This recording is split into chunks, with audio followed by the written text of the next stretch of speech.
বিশেষ করে আমার। তো আমি তোমাদের সাথে আছি তামান্না মুনমুন, প্রভাষক, রাষ্ট্রবিজ্ঞান বিভাগ। তোমাদের সাথে সামনাসামনি দেখা হচ্ছে না কোভিডকালীন সময়ে, এটা একটা দুর্ভাগ্য, দুঃখজনক। কারণ ইন্ট্রোডাক্টরি ক্লাসটা আমরা সবসময় চেষ্টা করি পরিচিতি ক্লাসে সব টিচাররা একসাথে থাকার, সব স্টুডেন্টসরা একসাথে থাকার, আমাদের মধ্যে একটা পরিচয় আদান প্রদান হয় এবং আমরা বিষয়টা এনজয় করি। আমরা দেখি আমাদের স্টুডেন্টগুলিকে চোখের সামনে, সবার সাথে একটা মত বিনিময় হয় আর কি। তো এটা হওয়ার সুযোগ নাই, যেহেতু কোভিডকালীন পিরিয়ডে তোমরা জেনেছো যে আসলে শিক্ষা প্রতিষ্ঠানগুলি বন্ধ বেশ অনেক দিন ধরেই। আমরা আশা করতেছি যে খুব তাড়াতাড়ি আমরা এই সময়টা থেকে উঠে আসব এবং আমরা আমাদের রেগুলার যে সেই পড়াশোনা, ক্লাসের যাওয়া আসা, এই জীবনে আবার ফিরে যাব।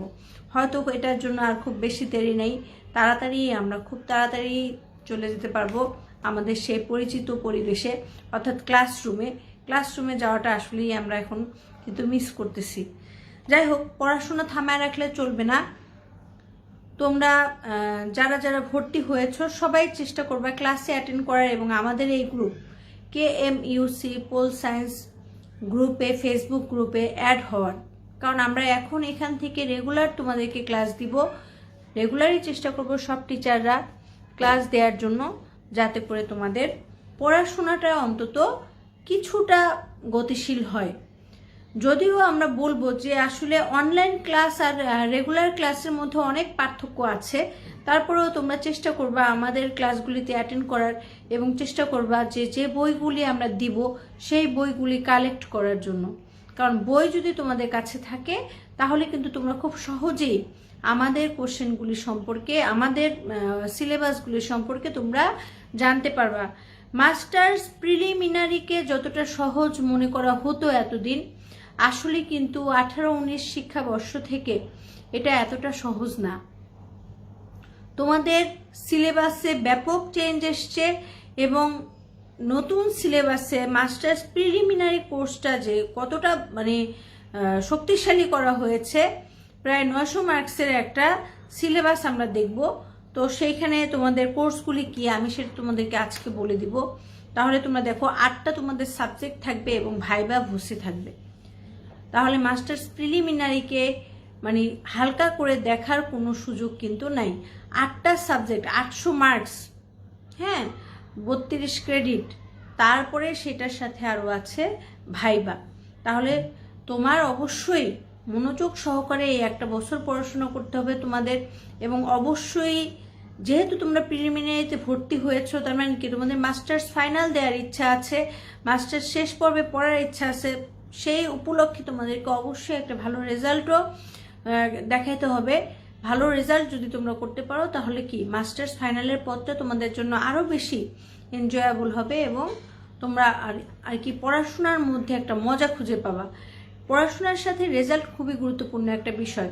রেজাল্ট ভালো না হলে আসলে দেখবা যে পড়াশোনার মনোযোগ কিন্তু অনেক সময় কমে যায়, কিন্তু রেজাল্ট ভালো হলে কিন্তু পরবর্তী পড়ার জন্য তোমাদের মধ্যে আরও বেশি বেশি আগ্রহের সৃষ্টি হবে। তাহলে রেজাল্ট কিভাবে ভালো হওয়া সম্ভব? অবশ্যই রেগুলার ক্লাসের মাধ্যমে।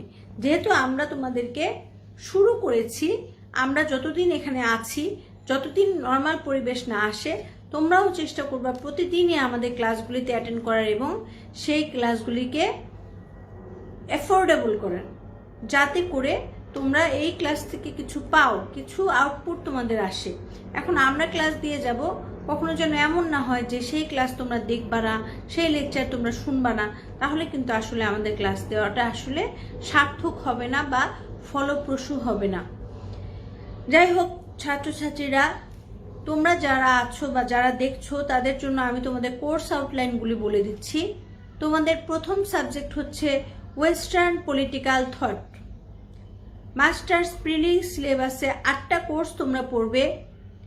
এই 8টা কোর্সের মধ্যে প্রথম সাবজেক্ট হচ্ছে ওয়েস্টার্ন পলিটিক্যাল থট, 2 নম্বর সাবজেক্ট হচ্ছে রিসার্চ মেথোডোলজি, 3 নম্বর সাবজেক্ট হচ্ছে course introduction to international politics. আবারও বলছি, introduction to international politics. 4 number হচ্ছে পাবলিক অ্যাডমিনিস্ট্রেশন ইন বাংলাদেশ। আবারও বলছি, 4 নাম্বার কোর্স হচ্ছে পাবলিক অ্যাডমিনিস্ট্রেশন ইন বাংলাদেশ। এরপরে হচ্ছে 5 number politics and government in south Asia. আবারও বলছি, politics and government in south Asia. এরপরে আসো 6 বাংলাদেশ কনস্টিটিউশন অ্যান্ড গভর্নমেন্ট। এরপরে আসো 7 নম্বরে environment issue and problems. 8 number public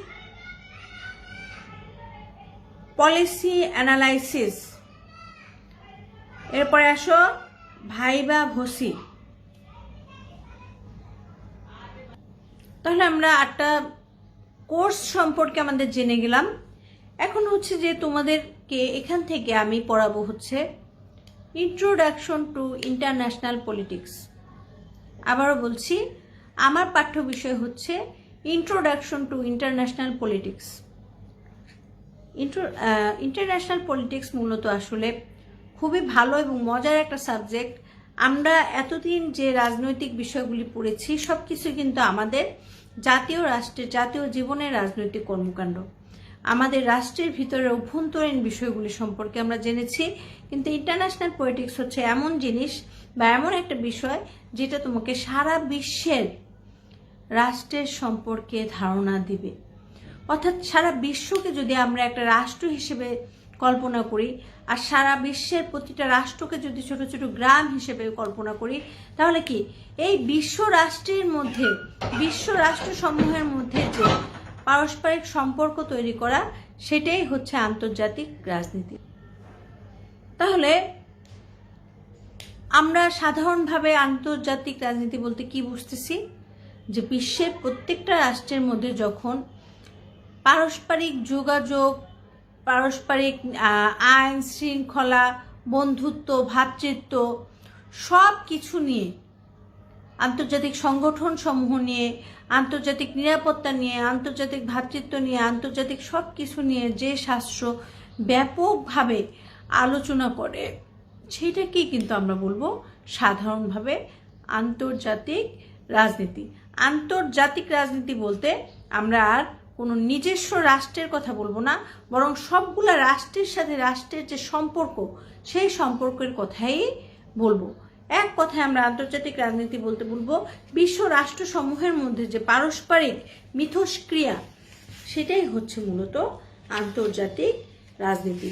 আন্তর্জাতিক রাজনীতির ক্ষেত্র অনেক বিশাল, অনেক বড়, এবং প্রত্যেকটা রাষ্ট্র নিজস্ব জাতি রাষ্ট্রের স্বার্থ রক্ষা করবে কিভাবে প্রত্যেকটা রাষ্ট্র জাতীয় স্বার্থ রক্ষা করে অন্যান্য রাষ্ট্রের সাথে সৌহার্দ্যপূর্ণ সম্পর্ক বজায় রাখবে, অন্যান্য রাষ্ট্রের সাথে দ্বন্দ্ব, সংঘাত এবং যুদ্ধ থেকে দূরে থাকবে, সেই যে পলিসি, সেটাই হচ্ছে আন্তর্জাতিক রাজনীতি। তাহলে আন্তর্জাতিক রাজনীতিকে সহজভাবে চিন্তা করার কোনো বিষয় বলা যাবে না। আন্তর্জাতিক রাজনীতির মধ্যে আন্তর্জাতিক বাণিজ্য আছে, আন্তর্জাতিক কৌশল আছে, আন্তর্জাতিক কূটনীতি আছে, বিশ্ব ভ্রাতৃত্ব আছে, তারপরে কি বিরোধ আছে, তারপরে হচ্ছে নিরাপত্তার বিধান আছে। আমরা যদি বিশ্বের প্রত্যেকটা শক্তিশালী রাষ্ট্রকে এক একটা মেরু হিসেবে চিন্তা করি, তাহলে সেই মেরুর বলয় থেকে কিভাবে অপেক্ষাকৃত ছোট রাষ্ট্রগুলা কাজ করছে বা তাদের ভূমিকা রাখছে, সে বিষয়গুলো আছে। অর্থাৎ জাতীয় শক্তিকে কিভাবে প্রত্যেকটা রাষ্ট্র ইনক্রিজ করে, বৃদ্ধি করে অন্যান্য রাষ্ট্রের সাথে সৌহার্দ্যপূর্ণ সম্পর্ক রাখতেছে, নিজ শক্তির বলয়টাকে আরো বেশি শক্তিশালী করতেছে, সার্বভৌমত্বকে আরো বেশি মজবুত করতেছে, পুরা বিষয়গুলাই হচ্ছে আন্তর্জাতিক রাজনীতির মাধ্যমে নিয়ন্ত্রিত। তাহলে আমরা বুঝতেই পারতেছি যে আন্তর্জাতিক রাজনীতি আসলেই খুবই গুরুত্বপূর্ণ একটা বিষয়। এবং আন্তর্জাতিক রাজনীতির থেকে সাধারণত যে প্রশ্নগুলো তোমাদের আসে, যে আন্তর্জাতিক রাজনীতি কি, এর বৈশিষ্ট্য সমূহ আলোচনা করো, তারপরে কি এর গুরুত্ব প্রয়োজনীয়তা আলোচনা করো, বা আন্তর্জাতিক রাজনীতিতে মেরুকরণের প্রবণতা কি, বা আন্তর্জাতিক রাজনীতির প্রকৃতি পরিধি কি আলোচনা করো। এই ধরনের কোশ্চেনগুলো কিন্তু সবসময় আসে এবং আমাদের সবসময় এই কোশ্চেনগুলো আন্তর্জাতিক রাজনীতির ইন্ট্রোডাক্টরি কোশ্চেনগুলো সম্পর্কে ধারণা রাখতে হয়। আজকে আমরা খুব হালকা একটা পড়া দিব, যেহেতু আজকে আমাদের ইন্ট্রোডাক্টরি চ্যাপ্টার, তারপরে আমাদের টুকটাক কিছু পড়তেই হয়, সেই কারণে একটু হালকা পড়া নিচ্ছি। সেটা কি, প্রথম কোশ্চেনটা আসতে পারে তোমাদের আন্তর্জাতিক রাজনীতি কি। তোমরা এক কথায় বলবা যে বিশ্বের সবগুলি রাষ্ট্রের সাথে যোগাযোগ, সৌহার্দ্যপূর্ণ সম্পর্ক, তারপরে কি আন্তর্জাতিক নিরাপত্তা, আন্তর্জাতিক কূটকৌশল, জাতীয় নিরাপত্তা, জাতীয় শক্তির উপাদান সম্পর্কে সবগুলা রাষ্ট্রের মধ্যে স্বকীয়তা বজায় রেখে ভালো ও সৌহার্দ্যপূর্ণ সম্পর্ক রাখার যে কৌশল, যে নিয়মাবলী, তাই হচ্ছে, তার বিধানই হচ্ছে বা তার সমষ্টিই হচ্ছে আন্তর্জাতিক রাজনীতি।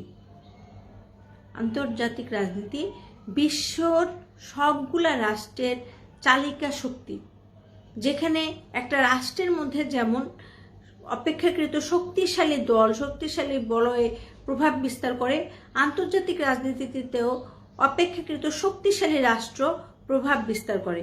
সেই প্রভাবটা কিসের? ক্ষমতার প্রভাব। ক্ষমতা এবং অর্থনৈতিক পাওয়ার, এই দুইটা জিনিস, রাজনৈতিক ক্ষমতা এবং অর্থনৈতিক পাওয়ার, সেই রাষ্ট্রগুলোরই বেশি থাকে যেই রাষ্ট্রগুলো উন্নত, স্টেবল, সুসংঘবদ্ধ এবং যারা রাজনৈতিকভাবে স্থির। আমরা মার্কিন যুক্তরাষ্ট্রকে একটা শক্তিশালী আন্তর্জাতিক বলয় বলতে পারি, চীনকে বলতে পারি, হ্যাঁ, তারপরে হচ্ছে তোমার লন্ডনকে বলতে পারি, ইংল্যান্ডকে বলতে পারি। এগুলি হচ্ছে আন্তর্জাতিক রাজনীতির শক্তিশালী বলয়। এরা বিভিন্ন রাষ্ট্রের মধ্যে কি করে? দল গঠন করে। এরা পক্ষে নেয় কিছু রাষ্ট্রকে, বিপক্ষে নেয় কিছু রাষ্ট্র, তাদের বিপক্ষে যায়। এইভাবে তারা আন্তর্জাতিক সমর্থন আদায়ের মাধ্যমে আন্তর্জাতিক রাজনীতিকে গতিশীল করে রাখে। তাহলে আন্তর্জাতিক রাজনীতিটা কি আমরা বুঝলাম। এখন আসলে আমরা ছোট্ট করে একটু দেখি যে আন্তর্জাতিক রাজনীতির কি কি বৈশিষ্ট্য থাকতে পারে। আন্তর্জাতিক রাজনীতির তো কিছু বৈশিষ্ট্য নিশ্চয়ই আসছে, যেমন ধরো সীমানা নির্ধারণ। এক নম্বরে আমি বলবো সীমানা নির্ধারণ। আন্তর্জাতিক রাজনীতির ক্ষেত্রে, আন্তর্জাতিক রাজনীতির বলয়ের ক্ষেত্রে প্রত্যেকটা রাষ্ট্রেরই স্ব একটা সীমানা আছে, সেই সীমার বাইরে কেউ যাইতে পারে না। তারপরে কি, একক অবস্থান চিহ্নিতকরণ। অবস্থান চিহ্নিত করতে হবে। নির্দিষ্ট কাঠামো শনাক্তকরণ, নির্দিষ্ট কাঠামো থাকবে আন্তর্জাতিক রাজনীতির। তারপরে হচ্ছে সাধারণ পদ্ধতি অবলম্বন। রাজনৈতিক ক্ষেত্রে রাষ্ট্রগুলা কোন কোন বিষয় নিয়ে আলোচনা করতে পারবে আন্তর্জাতিক সংগঠনের মাধ্যমে, সেগুলির কাঠামো নির্ধারণ করা থাকে। তারপরে আসো শক্তি সাম্যের পরিবর্তনশীলতা, অর্থাৎ আন্তর্জাতিক ক্ষেত্রে ঠিক যেমন একটা রাষ্ট্রের মধ্যে তোমাদের রাজনৈতিক দলের মধ্যে একটা শক্তি সাম্য থাকে, সরকারি দল এবং বিরোধী দলের মধ্যে যেমন একটা সামঞ্জস্য বিধান থাকে, ঠিক তেমনি আন্তর্জাতিক প্রেক্ষাপটেও আন্তর্জাতিক রাষ্ট্রসমূহের মধ্যেও ওই শক্তির একটা সাম্য তৈরি করতে হয়। অর্থাৎ পক্ষ শক্তি এবং বিপক্ষ শক্তি যেন মোটামুটি সামঞ্জস্যপূর্ণ হয়, এগুলোও কিন্তু এখানে দেখা হয়। এই নিয়মকে বলা হয় শক্তির সাম্যনীতি বা শক্তির সাম্যের পরিবর্তনশীলতা। এরপরে আসো সহযোগিতা এবং প্রতিযোগিতা। আন্তর্জাতিক রাষ্ট্রসমূহের মধ্যেও দেখা যায় মিত্র রাষ্ট্রসমূহ বা বন্ধুত্বমূলক রাষ্ট্রসমূহ কি করে, তারা একে অপরের প্রতি সৌহার্দ্যপূর্ণ আচরণ করে, সহযোগিতার হাত বাড়িয়ে দেয়। আবার তাদের যে একটু মনে করো যে শত্রু না, দ্বন্দ্ব না, কিন্তু তারা যে রাষ্ট্রগুলিকে পছন্দ করে না একটা বলে, তাদের সাথে আবার তারা কি করে, প্রতিযোগিতা করে। অর্থাৎ আন্তর্জাতিক রাজনীতির মধ্যে রাষ্ট্রসমূহের মধ্যে প্রতিযোগিতা এবং সহযোগিতার সম্পর্কও কিন্তু থাকে। তারপর আমরা বলবো মতাদর্শগত পার্থক্য। হ্যাঁ, আমাদের টোটাল বিশ্বই এখন কিন্তু মতাদর্শগত পার্থক্যের মাধ্যমে প্রভাবিত হয়। অর্থাৎ বড় রাষ্ট্রগুলো যে মতাদর্শ অনুযায়ী চলে, তারা চেষ্টা করে অপেক্ষাকৃত ছোট রাষ্ট্রগুলিকে তাদের নিজস্ব মতাদর্শের প্ল্যাটফর্মে পরিচালিত করার জন্য। এখানে বিভিন্ন ধরনের মতাদর্শ থাকে, যেগুলি নিয়ে আমরা পড়বো। সেই মতাদর্শের আলোকে তারা কি হয়, আন্তর্জাতিক রাজনীতিতে বিশ্ব রাষ্ট্রগুলো ভাগ হয়ে যায়। যেমন একটা জাতীয় রাষ্ট্রেও রাজনৈতিক মতাদর্শের মাধ্যমে রাজনৈতিক দল সৃষ্টি হয়, ঠিক তেমনি আন্তর্জাতিক ক্ষেত্রেও তোমার মতাদর্শের মাধ্যমে রাজনৈতিক ব্লক সৃষ্টি হয়। যে রাষ্ট্রগুলো যে মতাদর্শকে পছন্দ করে সেই রাষ্ট্রগুলো সেই ব্লকে চলে যায়। তারপর কি বিশ্ব সরকারের অনুপস্থিতি। বিশ্বের রাষ্ট্রসমূহের মধ্যে যে জিনিসটা নাই সেটা হচ্ছে কোনো সরকার নাই। টোটাল বিশ্বকে যদি আমি একটা বৃহৎ রাষ্ট্র হিসেবে দেখবো যে সেখানে সব আছে, কূটনীতি আছে, রাজনৈতিক দলের মতো আলাদা আলাদা ব্লক আছে, আলাদা আলাদা মতাদর্শের দ্বারা প্রভাবিত মেরুকরণ আছে, হ্যাঁ, তারপর কি ক্ষমতা আছে, শক্তি আছে, সবই আছে, কিন্তু শুধু কি নাই, সেটা হচ্ছে রাষ্ট্র সরকার নাই। কিন্তু আন্তর্জাতিক রাজনীতিকে সুন্দরভাবে সুচারুভাবে পরিচালনার জন্য সেইখানে অবশ্য আন্তর্জাতিক কিছু সংগঠন আছে, সেই সংগঠনের অভিভাবক আছেন, অভিভাবকদের মাধ্যমেই রাষ্ট্র আসলে পরিচালিত হয়। এইভাবে যদি আমরা দেখি তাহলে কিন্তু আমরা আন্তর্জাতিক রাজনীতিকে ভালোভাবেই চিহ্নিত করতে পারি। এরপরে আমরা দেখি যে পররাষ্ট্রনীতি। পররাষ্ট্রনীতি বলতে কি বুঝি? অন্য রাষ্ট্রের সাথে যে নীতিতে একটা রাষ্ট্র সম্পর্ক বজায় রাখে। একটা রাষ্ট্রের পররাষ্ট্রনীতি নির্ভর করে সেই রাষ্ট্রটার মানদণ্ডের উপর, উন্নয়নের উপর, চাওয়া পাওয়ার উপর। তার মানে কি প্রত্যেকটা রাষ্ট্রেরই আলাদা আলাদা পররাষ্ট্রনীতি আছে, এবং সেই পররাষ্ট্রনীতিকে যদি আমরা বিশ্লেষণ করতে যাই তখন দেখব যে প্রত্যেকটা রাষ্ট্রেরই আলাদা আলাদা কিছু পররাষ্ট্রনীতির বৈশিষ্ট্য আছে, এবং সেই পররাষ্ট্রনীতি অনুযায়ী রাষ্ট্রগুলি পরিচালিত হয়। তার মানে পররাষ্ট্রনীতি প্রত্যেকটা রাষ্ট্রের, জাতীয় রাষ্ট্রের ক্ষেত্রে একটা গুরুত্বপূর্ণ ভূমিকা রাখে আন্তর্জাতিক সম্পর্ক নির্ধারণে। এরপরে আসো আমরা দেখব ক্ষমতার সর্বোচ্চ ক্রমবিন্যাস, অর্থাৎ যতগুলা শক্তিশালী রাষ্ট্র আছে, যারা স্টেবল, যারা অন্য রাষ্ট্রের সাহায্য ছাড়া চলতে পারে, তাদের মধ্যেও কিন্তু ক্ষমতার একটা শ্রেণী বিন্যাস আছে। অর্থাৎ সবচেয়ে ক্ষমতাশালী রাষ্ট্র নাম্বার 1, তারপরে অপেক্ষাকৃত কম ক্ষমতাশালী রাষ্ট্র নাম্বার 2, এভাবে শ্রেণীর একটা ক্রমবিন্যাস, ক্ষমতার একটা ক্রমবিন্যাস, এবং সেই অনুযায়ী রাষ্ট্রগুলির প্রাতিষ্ঠানিকরণের কিন্তু একটা ব্যাপার আছে আন্তর্জাতিক রাজনীতিতে। এবং আমরা দেখি যে আন্তর্জাতিক রাজনীতিতে সবসময় সেই শক্তিশালী রাষ্ট্রগুলো চেষ্টা করে অপেক্ষাকৃত ছোট রাষ্ট্রগুলোকে প্রভাবিত করার জন্য। কিভাবে প্রভাবিত করে তারা অপেক্ষাকৃত ক্ষুদ্র রাষ্ট্রগুলার অর্থনীতি, ব্যবসা বাণিজ্য, কালচার সব কিছুতেই তারা প্রভাব বিস্তার করার চেষ্টা করে। এখানে প্রভাব বিস্তার করার ক্ষেত্রে আন্তর্জাতিক রাজনীতির শক্তিশালী রাষ্ট্রগুলির অনেকগুলি কারণ কাজ করে। কারণ ক্ষুদ্র রাষ্ট্রগুলির উপরে তারা কেন ব্যাপকভাবে প্রভাব বিস্তার করে? কারণ ক্ষুদ্র রাষ্ট্রগুলো তাদের উপরে ডিপেন্ডেন্ট থাকে, এবং আন্তর্জাতিক প্রয়োজনে অনেক সময় এই রাষ্ট্রগুলোর সমর্থন তাদের প্রয়োজন হয়। রাষ্ট্রগুলি যদি একটা বলয় সৃষ্টি করতে পারে, একটা ব্লক সৃষ্টি করতে পারে, তখন দেখা যায় ক্ষমতাসীন রাষ্ট্রগুলো আরো বেশি প্রভাব বিস্তার করার সুযোগ পায়, এবং এতে করে কিন্তু অর্থনৈতিক লাভও তাদের কিছু থাকে। ক্ষুদ্র রাষ্ট্রগুলিকে ব্যবহার করে অনেক সময় দেখা যায় যে শক্তিশালী রাষ্ট্রগুলো আরো বেশি অর্থনৈতিকভাবে ডেভেলপড হওয়ার সুযোগ পায়। যেটা আমরা 19 শতকের যদি রাজনীতির দিকে তাকাই, 18 শতকের রাজনীতির দিকে তাকাই, তাহলে আমরা দেখবো যে উপনিবেশবাদ এবং সাম্রাজ্যবাদ আন্তর্জাতিক রাজনীতির একটা অন্যতম হাতিয়ার ছিল, এবং এইগুলিকে কাজে লাগিয়ে, বিশেষ করে উপনিবেশবাদকে কাজে লাগিয়ে সবচাইতে বেশি তৃতীয় বিশ্বের রাষ্ট্রগুলোকে শোষণ করে কিন্তু আজকে যারা স্টেবল, আজকে যারা ধনী রাষ্ট্র, তারা কিন্তু আসলে সবচেয়ে বেশি এটার সুযোগটা নিতে পেরেছিল, কারণ তারা উপনিবেশবাদের মাধ্যমে এই উন্নয়নশীল রাষ্ট্রগুলিকে করায়ত্ত করে, এবং এখানকার অর্থনীতি থেকে একটা ব্যাপক অংশ, বাণিজ্য থেকে, ব্যবসা থেকে একটা ব্যাপক অংশ, বিশাল অংশ তারা কিন্তু তাদের অঞ্চলে নিয়ে যেতে পেরেছিল। এইভাবেই আন্তর্জাতিক প্ল্যাটফর্ম বা আন্তর্জাতিক রাজনীতির প্ল্যাটফর্মকে আমরা নির্ধারণ করতে পারি। নেক্সট ক্লাসে আমরা চ্যাপ্টার ওয়াইজ পড়া পড়ব, তো সেই সময়ে যাতে তোমরা ভালোভাবে পড়াগুলি বুঝতে পারো, উপকৃত হও। আমার মনে হয় তোমরা এতক্ষণে বুঝতে পেরেছো যে আন্তর্জাতিক রাজনীতি খুবই মজার একটা সাবজেক্ট, কিন্তু এই কোর্সটাকে আরো মজার, আরো ফলপ্রসূ করার জন্য যেটা দরকার সেটা হচ্ছে তোমাদের হাতে হাতে বই।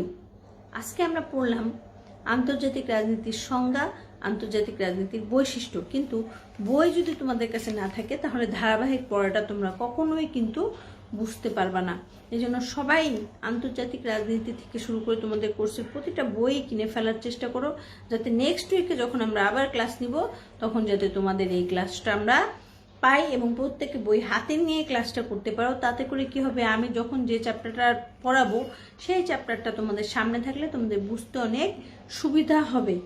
আন্তর্জাতিক রাজনীতি পরিচিতির সম্পর্কে তোমরা এনএস পাবলিকেশনের বই কিনতে পারো। আমি দেখলাম মাস্টার্স প্রিলির জন্য ওরা একটা বই বের করেছে যেটা মোটামুটি টোটাল সিলেবাসটাকেই কভার করে। অন্য কোনো রাইটারদের বই আমার হাতে আসে নাই, আমি বলতে পারবো না কেমন হবে। তবে তোমরা যদি দেখো যে বাজারে গিয়ে যে ওই রাইটাররা ভালো লিখেছেন বা এনএস পাবলিকেশন ভালো লিখেছে, তোমরা কম্পেয়ার করবা, 2-3টা রাইটারের বই নিয়ে কম্পেয়ার করে তারপরে একটা বই যে কোনো কিনবা। বই যেটাই কিনো তার মধ্যে যেন টোটাল সিলেবাসটাই থাকে। আর অবশ্যই তোমরা চেষ্টা করবা মেইন বইটা কেনার জন্য।